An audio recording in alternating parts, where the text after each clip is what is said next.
Save me!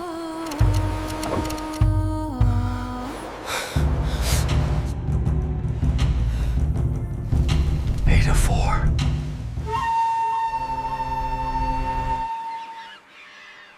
The ocean around the raft seemed like a black abyss, swallowing the light without a trace. An icy wind pierced his wet clothes, causing the sailor to shiver from exhaustion and primal fear. He lay alone on the hard planks, listening to the indifferent silence of the dark waves. At first, he didn't realize just how bad things were. The ship had vanished rapidly beneath the water, leaving him completely cut off from the rest of the world. His meager supply of fresh water was running out fast, and the nighttime temperature was dropping relentlessly. No one knew where he was, and help might simply never come. No one expected it to end this way. It was the moment after which everything changed. At that moment, everything was already decided. There was no turning back. He still believed that rescue would come. Every passing hour sapped what little strength he had left, turning the raft into a perfect, hopeless trap. He slowly came to terms with his doom in this endless, lifeless expanse of water. Disaster was inexorably approaching, severing the last threads connecting him to civilization. But nature had already made its decision.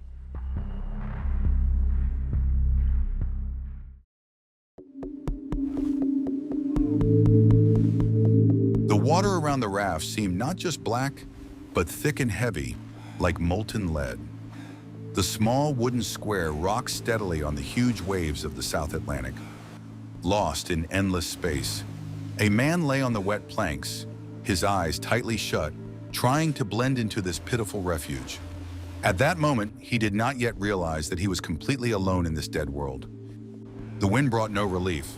It only stung his cracked lips and inflamed skin with salt. All around stretched only an empty, indifferent expanse of water, promising neither salvation nor a quick death. The sound of waves crashing against the raft became the only music accompanying him in this watery desert. Everything changed in a single second, erasing his past life and leaving only the instinct for self-preservation. The temperature was dropping relentlessly, and the night's chill seeped through his soaked clothes, causing his body to shiver uncontrollably.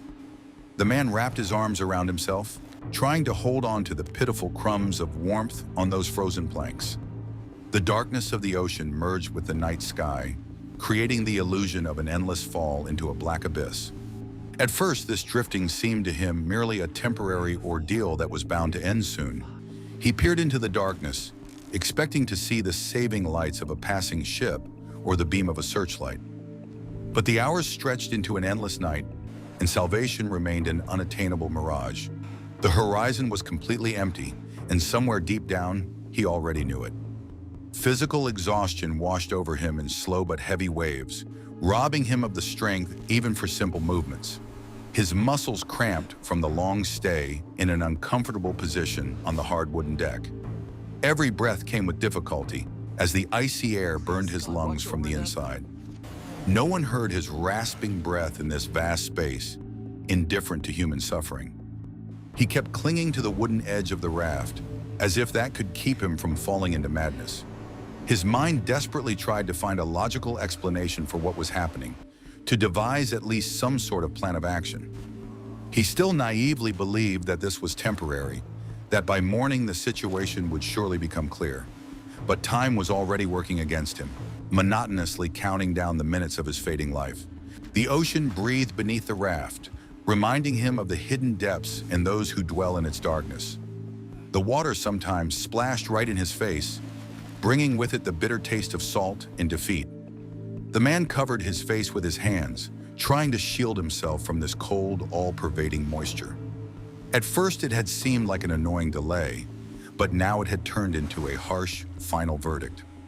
Memories of the warm ship and the safe cabin now seemed like fragments of a stranger's long-forgotten dream. The only reality was these few square meters of wood and the endless expanse of water beneath them. He was not ready for what was to come, and no one could have prepared him for it. This was the first day of his real, merciless test of the strength of his spirit and body. The stars in the sky seemed cold and indifferent. They did not point the way home. They only underscored his insignificance in the face of this gigantic, incomprehensible universe. He still desperately hoped that they were searching for him, that the radio operators had already transmitted the crash coordinates. But any search had already been called off, leaving him alone against the elements. The ocean had no intention of attacking or drowning this small raft right now. The waves simply continued their eternal motion, oblivious to the presence of a living being on the surface.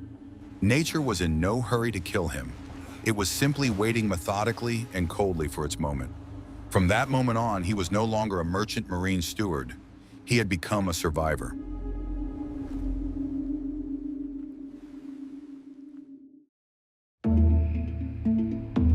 Long before this icy nightmare, the world had seemed like a comprehensible, structured, and relatively safe place. The British merchant ship proudly cut through the waves, carrying out its vital duties amid a global war. The engine room hummed steadily and powerfully, keeping the ship on a steady course. The people on board went about their usual business, trusting in the strength of the steel hull. Pun Lim was a young steward whose life consisted of strict rules and daily routines. He was born in China and accustomed to hard labor that left no time for idle fears. His duties were simple: keep things in order, serve meals, and not ask his superiors unnecessary questions.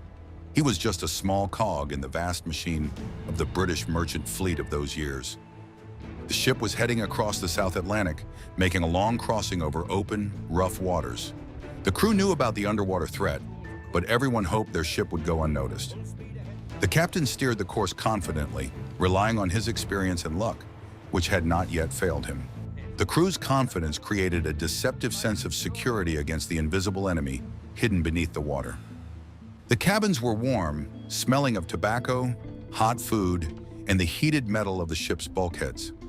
Lim methodically went about his work, clearing the dishes and wiping down the tables in the officers' mess. The clatter of dishes and the quiet conversations of the sailors created the illusion of a normal, peaceful voyage. No one could have foreseen that this idyll would be shattered with such monstrous speed. Preparations for possible attacks were limited to briefings and inspections of the lifeboats on deck. The sailors treated this as an inevitable formality, not believing in the reality of a catastrophe. They were accustomed to relying on the might of the British fleet and the thickness of their ship's steel hull. This contrast between blind hope and impending tragedy made the situation even more terrifying. On that fateful November day, the ocean seemed surprisingly calm and even peaceful. Sunlight glinted on the water's surface, concealing what lay hidden in the dark depths. The watchman scanned the horizon monotonously, noticing nothing suspicious on the water's surface. The ship continued on its way, unaware that a deadly hunt was already underway behind it. A German submarine maneuvered silently beneath the surface, choosing the perfect position for an attack. The submarine commander coolly calculated the torpedo's trajectory, peering through the periscope's eyepiece. To him, the British ship was merely a target that had to be destroyed at any cost. The steel cigar of death already lay in the torpedo tube, awaiting the order to fire. Lim was in the corridor at that moment, heading to his cabin after a grueling shift. He was thinking about the rest ahead and a warm blanket, unaware of the approaching end. The ship's silence was familiar and soothing, broken only by the steady hum of the engines. These were the last seconds of normal life before the world would be split in two forever. The ocean concealed many dangers, but this one came from the people themselves. War had reached these desolate latitudes, leaving no chance for a peaceful resolution. Hunter and prey were on the same course, and a collision was absolutely inevitable. The clock had already begun its final countdown for the majestic merchant ship. The story of this expedition was approaching its sudden, brutal, and inevitable conclusion. The steel from which the ship was built could not protect it from the destructive force of the explosion. The people on board were still acting as a united crew, unaware of their fate. The only question was who would manage to take one last breath before plunging into darkness.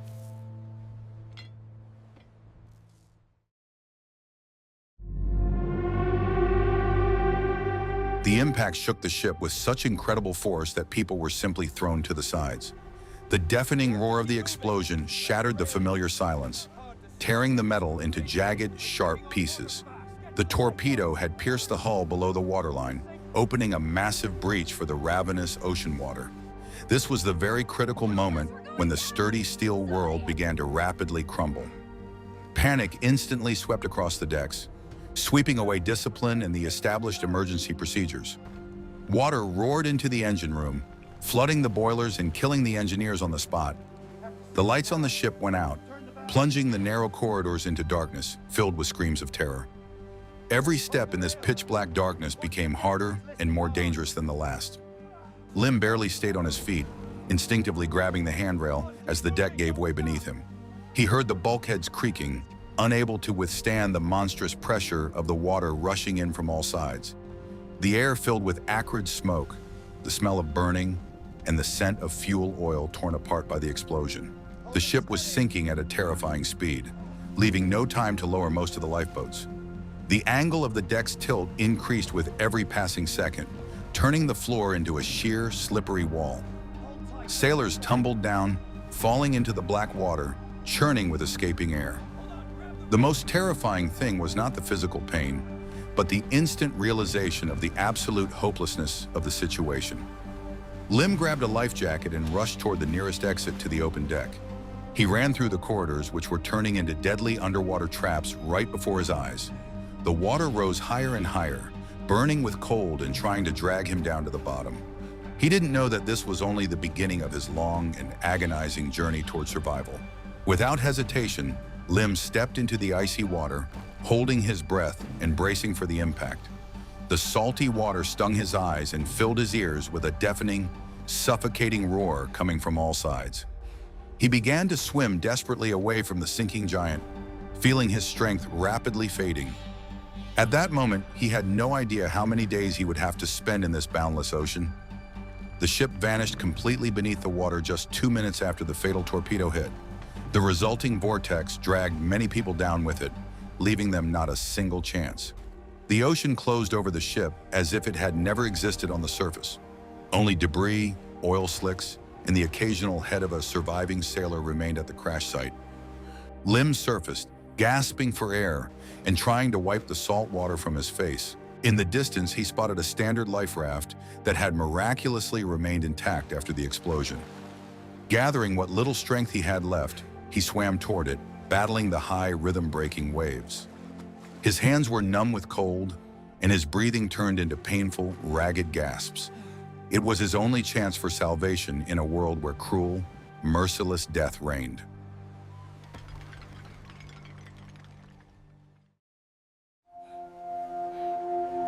Lim grabbed the edge of the raft with fingers stiff with cold that refused to obey his brain's commands. With incredible effort, he pulled himself up and swung over the hard side, falling onto the wet planks. He lay motionless for several long minutes, simply letting his heart slow its frantic rhythm. From that moment on, he was no longer an explorer of the ocean's vastness. He had become a prisoner of the watery element. The raft was a small wooden square covered with coarse, salt-soaked fabric. It had neither a mast nor oars, only a lifeline running around the entire perimeter. It was a fragile and unreliable refuge, constantly flooded by the crashing cold waves. With each passing day, the hope of a quick rescue grew ever fainter and more illusory. After catching his breath, the steward began to survey his new, incredibly cramped living space. He found a small built-in box containing the standard emergency food supply.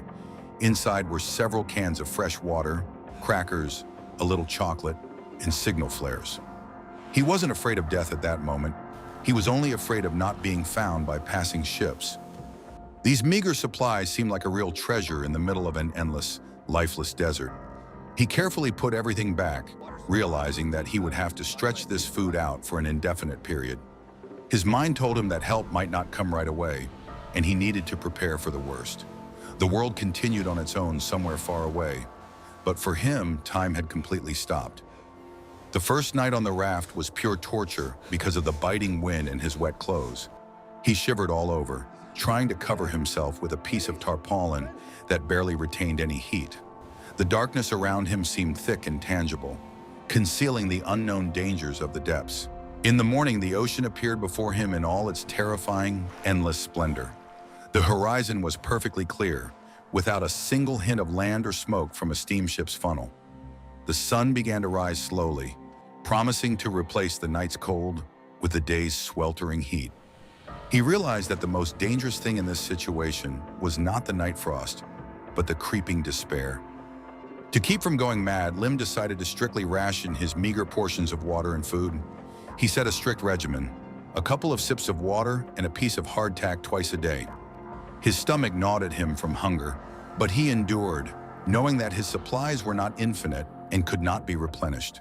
He no longer counted the days of his solitude, he merely mechanically counted his remaining chances. Fish began to gather around the raft, drawn by the shadow and the scent of the wooden structure. They swam very close, their scales glistening in the clear water, but remained out of reach. He had no fishing gear, and catching them with his bare hands was out of the question. He didn't know if he would survive the night if his body finally weakened from malnutrition. He tried to use strands of tarpaulin to weave a makeshift fishing line. From a nail pulled from a plank, he laboriously bent a crooked but sharp hook. A tiny piece of hardtack soaked in precious, sparingly used water served as bait. It was a primitive rig, but it gave him a faint illusion of control over the situation. The hours dragged on incredibly slowly, the sun beating down mercilessly, reflecting off the water's surface. Lim's lips were chapped, and his skin was covered in painful salt sores from the constant dampness. He stared at his homemade float, waiting for a miracle that might save his life. Nature had no intention of helping him survive. It merely watched his slow agony with indifference. The days merged into a single, continuous, gray stretch of monotonous and exhausting waiting. The ocean would rage, flooding the raft with salty foam, then calm down, turning into a smooth mirror. The lack of landmarks was breaking his spirit, creating a sense of complete immobility in space. At that moment, he did not yet realize that this isolation would stretch out over long, agonizing months. To keep track of time, Lim began tying knots in the sturdy rope of the lifeline.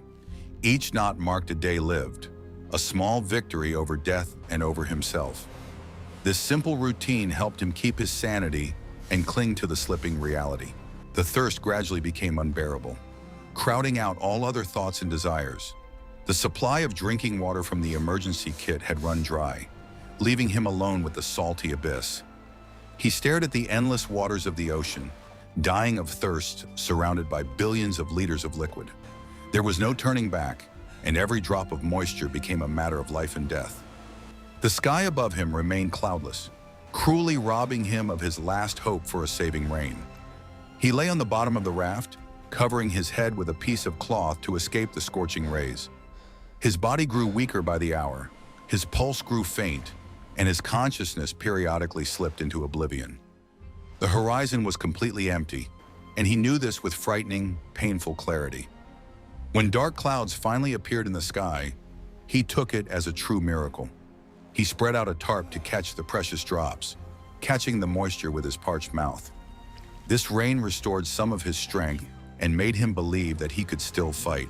Gradually, he honed his survival skills, learning to use all available resources.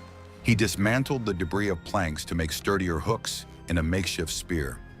His movements became slow but deliberate, so as not to waste any extra energy. He still believed this was merely a temporary ordeal that would soon end. He managed to catch his first fish, which he tore apart with his hands and ate raw, tasting nothing. This primitive meal provided him with the calories and protein necessary to sustain his fading life. He had become part of the ocean's food chain, a ruthless predator fighting for his existence. But time was already working against him, wearing down his body with constant cold and malnutrition. He gathered seaweed clinging to the bottom of the raft to at least somewhat diversify his diet. His stomach struggled to digest this tough food, but it gave him a false sense of fullness. Physical weakness became his constant companion, never letting up, day or night.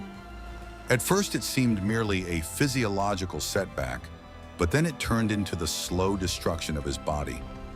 Loneliness weighed on him like a heavy press, erasing memories of the sounds of human speech. He began talking to the fish and birds that sometimes perched on the edge of his raft.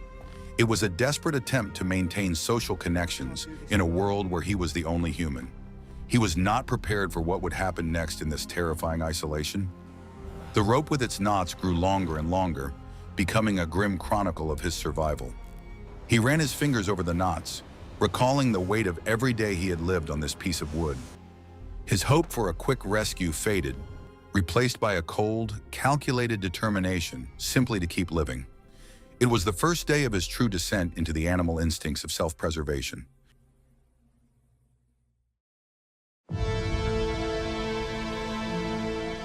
The sun in these latitudes was not a source of life, but a merciless, scorching executioner. The sun hung directly overhead, burning the last traces of moisture from his emaciated, tortured body. The shadow cast by a small piece of tarpaulin was the only shelter he clung to desperately. He still timidly hoped that someone was looking for him, but reason dictated quite different conclusions. The skin on his face and hands was covered with deep cracks that bled with every movement. Salt water seeped into these wounds, causing a sharp, piercing pain that made his vision go dark. His eyesight began to fail from the constant glare of the sun reflecting off the bright water surface. Dark spots would periodically appear before his eyes, and the horizon blurred into a shimmering, scorching haze. He feared going blind, realizing that losing his sight under these conditions meant certain, swift death. To protect his head from heat stroke, he wrapped it in wet pieces of his torn shirt. The water evaporated quickly, and the fabric grew hot again, bringing none of the relief he'd hoped for. His exhaustion was so profound that even raising a hand required enormous, superhuman effort. Each successive step in the struggle for survival became noticeably harder than the last. His muscles had atrophied from lack of movement in the cramped confines of the wooden square. His legs had almost stopped obeying him, turning into weak, useless appendages of an emaciated body.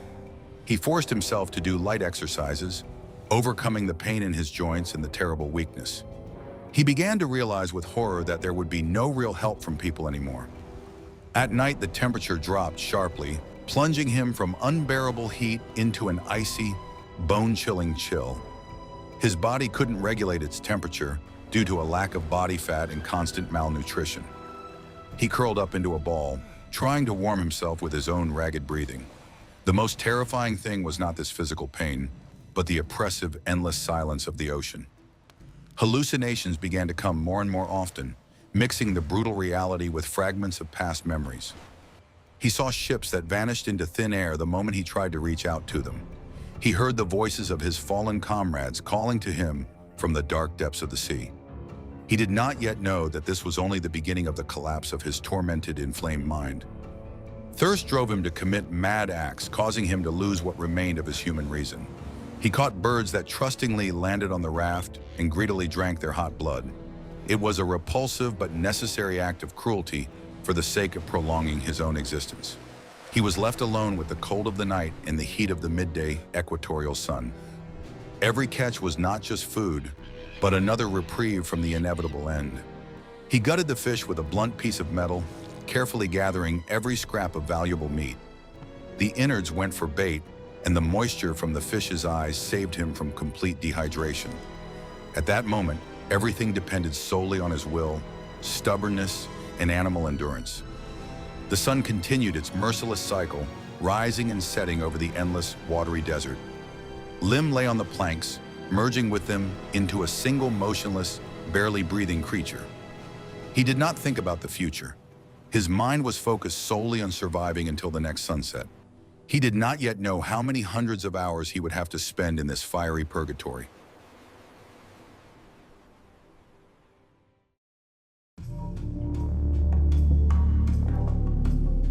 The smell of blood from the gutted fish inevitably attracted the attention of the most dangerous inhabitants of the depths. Sharks became constant companions of his raft, circling the wooden structure day and night. Their dark dorsal fins sliced through the water's surface, a constant reminder of the deadly threat. From that moment on, he was no longer just a survivor. He had become the hunted. The water around him churned with their sudden movements. The predators sensed his vulnerability and waited for the slightest mistake. Every morning began with a scan of the water's surface for these ruthless pursuers, Sometimes as many as a dozen would gather, lining up in an organized dance of death. Sunbeams pierced the water's depth, revealing their massive gray bodies. Lim tried not to make any sudden movements so as not to provoke their aggression unnecessarily, but the scent of fresh prey always proved stronger than caution.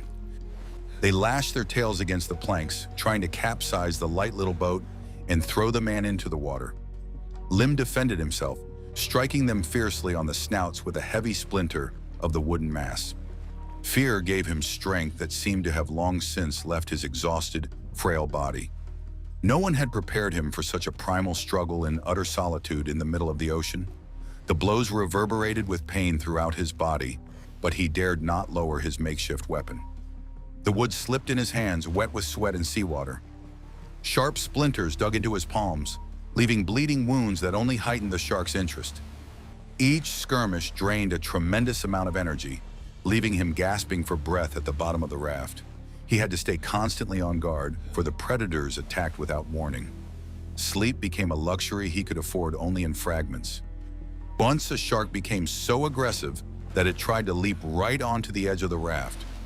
Razor-sharp teeth snapped just a few centimeters from his bare wounded foot. He struck the predator with all his remaining strength, forcing it to splash back into the depths. He continued to live only because stopping in front of the predator meant instant death. This attack showed that the wooden planks no longer guaranteed him complete safety. His heart was pounding so hard in his chest that it felt as if it were about to burst. With each swing of the heavy club, his breath came out in a whistling rush from his parched throat. Lim realized he simply couldn't physically keep up this pace for long. He needed to change tactics and shift from passive defense to offense. Only then could he prove his right to exist in this cruel world. Crafting the weapon required incredible ingenuity and immense patience. With his bare hands, he pulled nails from the raft's planks, risking the destruction of its fragile structure. Then he spent long hours sharpening them against harder objects, turning them into deadly points. It was a primitive weapon, but in skilled hands it became a real threat to sea creatures. His survival depended directly on how sharp the metal was. The shark meat was tough and smelled of ammonia, but it was necessary for survival. He cut it into thin strips and dried them in the scorching sun, stockpiling them for the future. It was hard work that drained the last of his physical energy. He wasn't afraid of dying in battle. He was only afraid of not being found after so much effort. The food tasted disgusting, but it provided protein that saved his muscles from complete breakdown. The process of preparing the meat required extreme caution and constant attention. Lim used a homemade knife he had fashioned from a piece of a tin can that had once held ship's biscuits. One wrong move could lead to a cut, and any open wound threatened blood poisoning. Moreover, the smell of cut flesh attracted new sharks, and the vicious cycle of struggle began anew. Hiding in the shadow of the raft were not only predators, but also his own inner demons. Loneliness was eating away at his mind, making him doubt the reality of the nightmare unfolding around him. Storms came suddenly, turning the ocean into a roaring monster that swept everything in its path. Huge waves rolled over the raft, threatening to wash it into the black, raging abyss. He tied himself to the gunwales with ropes so as not to be swept out to the open sea. He began to shout aloud just to hear a human voice through the howling of the hurricane-force wind. Cold streams of rain lashed mercilessly at his face and emaciated body. In moments like these, the sky merged with the ocean into a single gray churning mass. The raft creaked and groaned at the seams, as if ready to shatter into tiny splinters at any second. Lim closed his eyes and simply prayed that the knots on his safety rope would withstand this hell. The struggle against the elements exhausted him to the limit, robbing him even of the ability to think coherently. Every bout of rough weather left him even more exhausted, shivering, and soaked to the bone. He had learned to predict the weather by the color of the sky and the behavior of seabirds high above. Nature was forcing him to become part of it, to submit to its cruel, unwritten laws of survival. The shadows of sharks beneath the raft reminded him of the fragility of the line between life and death. He looked into their cold, unblinking eyes, feeling an ancient, instinctive kinship with the predators. In this watery desert, there was no room for weakness, pity, or human sentimentality. He didn't know if he would survive the night, but he was ready to fight for it to the end.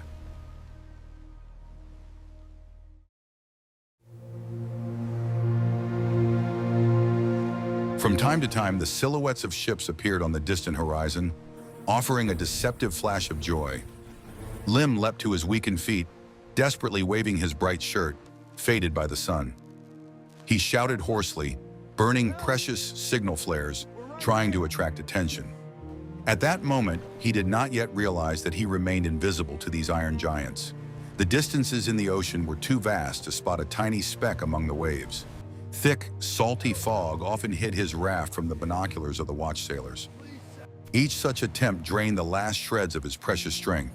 He jumped and waved his arms until his vision darkened from lack of oxygen. The signal flares burned brightly, but their light quickly dissolved into the boundless expanse of the ocean. After yet another silhouette faded into the haze, a heavy silence settled in. Lim slowly sank to the wet planks, trying to catch his breath. One ship passed very close by. He could even see the figures of sailors on the upper deck. But the vessel didn't slow down, continuing on its way and leaving him gasping for air in its wake of smoke. Either they hadn't spotted him in the waves, or they'd mistaken him for an enemy decoy submarine. Everything changed in a single second when the stern of the rescue ship disappeared below the horizon. It was an American warship carrying out its combat missions. War dictated its own harsh rules, where stopping for a single person was an unacceptable risk. The roar of the powerful engines lingered in his ears for a long time, a reminder of his shattered hopes. Lim stared after the departing ship for a long time, refusing to believe his own eyes. A wave from the ship's wake rocked the raft violently, nearly throwing him into the water. It was a cruel mockery of fate, which had shown him salvation only to snatch it away immediately. The air seemed poisoned by the smell of burnt diesel fuel. That moment was the hardest psychological blow of his entire long drift. The realization that salvation had been so close and had slipped away broke his spirit. He collapsed onto the bottom of the raft, shaking with dry, silent sobs that brought no relief. There was no turning back, and his faith in a miraculous rescue had finally crumbled to dust. Tears stung the sun-damaged skin on his face. For the first time, he truly wanted it all to end as soon as possible. The ocean had once again become an empty, silent wasteland, indifferent to human tears and pain. He gazed up at the sky, finding neither answers nor comfort there in his hopeless situation. His strength had left him, not so much from physical exhaustion as from a deep moral breakdown. The horizon was empty, and he knew it with an icy, mind-numbing clarity. The water around him had taken on a leaden, lifeless hue. Not a single bird disturbed the deathly silence of this cursed place. The next few weeks passed as if in a fog. He performed his actions on pure autopilot. He fished, collected rainwater, but did so without any hope for the future. Life had lost its meaning, turning into the mechanical maintenance of fading biological processes. No one heard his cry as he cursed this endless, watery labyrinth.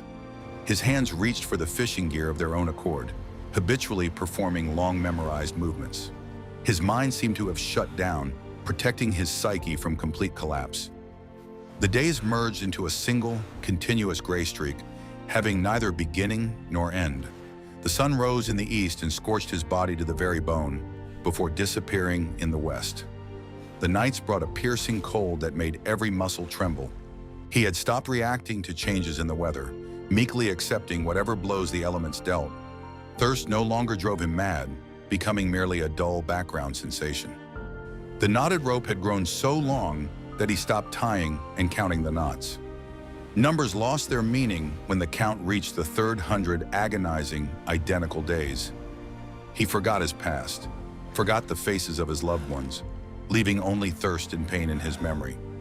He still believed the end was near, but for some reason, death kept passing him by. His body had turned into a skeleton covered in skin, on which only his enormous, sunken eyes stood out. His movements had become so slow that the sharks stopped paying attention to him, mistaking him for carrion. Every movement demanded an incredible effort of will from him. Just to roll over onto his other side took him several minutes of grueling labor. His joints were swollen and ached unbearably at the slightest bend. Digestion had practically stopped. His stomach refused to accept even the meager food he managed to find. His body began to consume itself, trying to find the meager resources needed to keep his heart beating.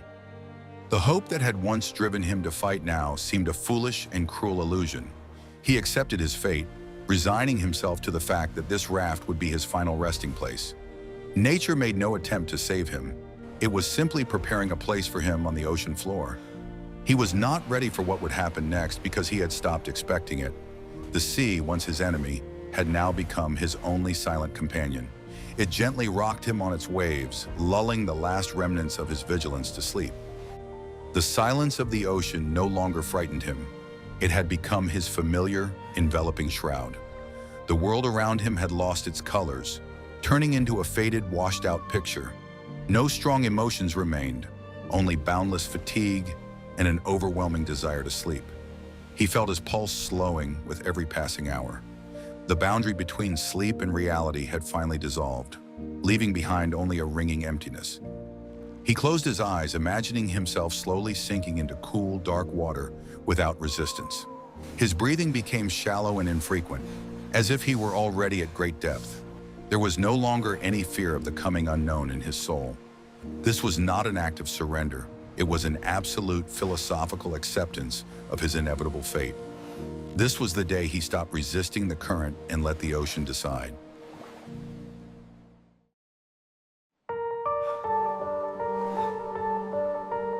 On the 133rd day, the color of the water around the raft began to change almost imperceptibly. The deep blue of the open ocean gave way to a greenish hue characteristic of coastal, shallow waters. A new, unfamiliar scent of rotting seaweed, earth, and lush tropical vegetation filled the air. The stars in the sky seemed different, as if he had crossed an invisible boundary into another living world. It was land, the coast of Brazil, to which he had been carried by a long, winding equatorial current. The silhouettes of trees grew clearer, standing out against the backdrop of the brightening tropical morning sky. He tried to sit up, but his weak arms could not support the weight of his own body. The search had been called off months ago, but the ocean itself had carried him to this saving shore. Soon he heard a sound that made his heart beat with a frenzied, long-forgotten force. It was the sound of a boat motor, rough and rhythmic, cutting through the familiar silence of the ocean waves. A small fishing boat was approaching his raft, rocking gently on the light coastal swell. Nature was in no hurry to kill him. It was simply waiting for the moment to return him to the people. The Brazilian fishermen stared in horror at what lay on the dirty wooden platform. Before them lay a man who looked like a living corpse, scorched and covered in terrible wounds. They carefully lifted him aboard their boat, surprised that life still flickered within him. From then on, every step was taken for him by other, caring, and strong human hands. Lim could not speak. His parched throat produced only quiet, hoarse, incoherent sounds. He simply looked at the faces of these strangers, down whose cheeks tears of compassion were streaming. They gave him a sip of fresh water, the taste of which seemed to him like the sweetest nectar. He began to realize that he no longer needed to wait for help, because it had already arrived. The fisherman took him to the nearest port, where he was immediately handed over to local doctors. The doctors were amazed by the fact that the human body was capable of withstanding such monstrous, extreme stress. His weight was barely half of normal, but his internal organs were miraculously functioning. The most frightening thing was no longer the pain, but the need to readjust to the civilized world. News of the man who had spent 133 days in the ocean quickly spread through the newspapers. It was an absolute survival record that seemed impossible from a medical standpoint. Journalists besieged the hospital, eager to hear the story from the mouth of the hero who had defied death. He didn't know that this was only the beginning of his new public life as a legend. Gradually, he began to recover, regaining his lost weight and the ability to move around the ward on his own. Nightmares still haunted him at night, transporting him back to the wet planks under the scorching sun. He would wake up in a cold sweat, frantically searching with his hands for the lifeline and a piece of tarpaulin. He remained forever bound to the ocean, by an invisible, unbreakable thread of the primal terror he had experienced. This shore became a second birth for him, a return from the realm of the dead to the world of the living. He looked out the window at the ground, feeling its firmness and stability beneath his feet. At that moment, everything depended solely on the doctors, but his main battle had already been won. He didn't know if he would ever survive that night, but now he had a whole life ahead of him.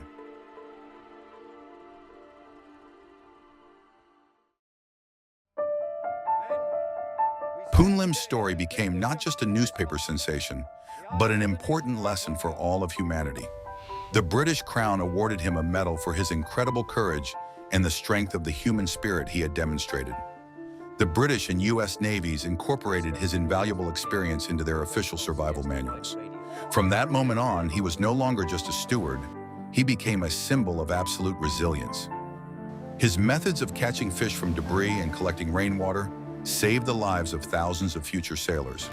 He proved that a person is capable of withstanding the elements for much longer than dry medical calculations had suggested.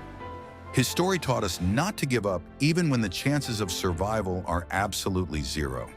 No one prepared him for solitude, but he himself became a teacher to entire generations. Despite his fame and awards, Lim remained a modest man carrying a heavy burden.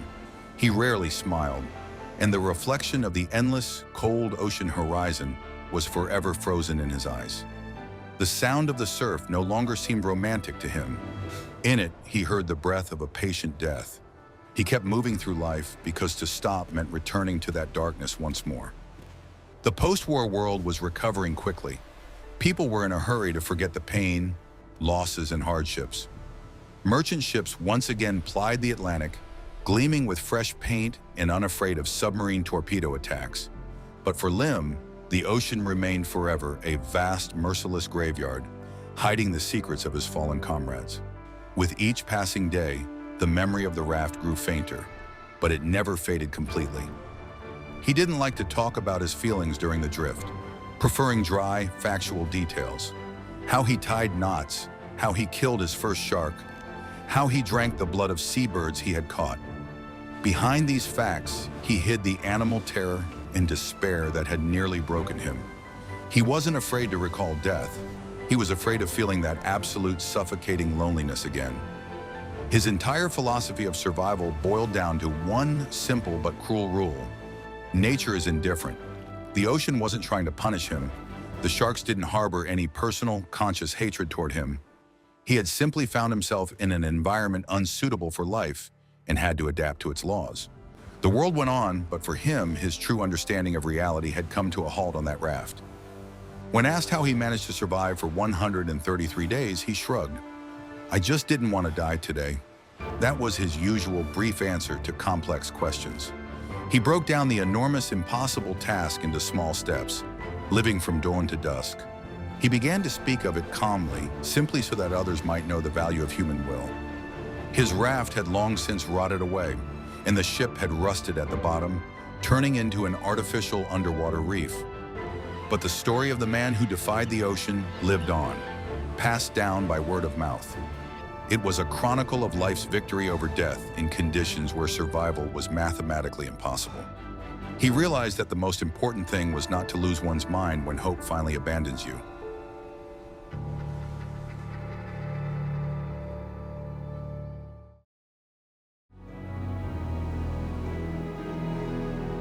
He lived a long life, but a part of his soul remained there forever in the South Atlantic. Every night, as he closed his eyes, he felt the hard, wet, and salty planks beneath him once more. He heard the lapping of the water and saw the empty, indifferent horizon, trapping him in a watery prison. He no longer counted the days of his old age. He counted the days given to him by that ocean. The story of Poona Lema ends not with salvation, but with an understanding of the true, harsh nature of the world around us. The ocean did not kill him quickly. It simply gave him time to break down and surrender on his own. But the man refused to play by those rules, displaying a stubbornness that surpassed the power of the watery element. Nature did not try to kill him. It simply waited, but never saw him through to the end.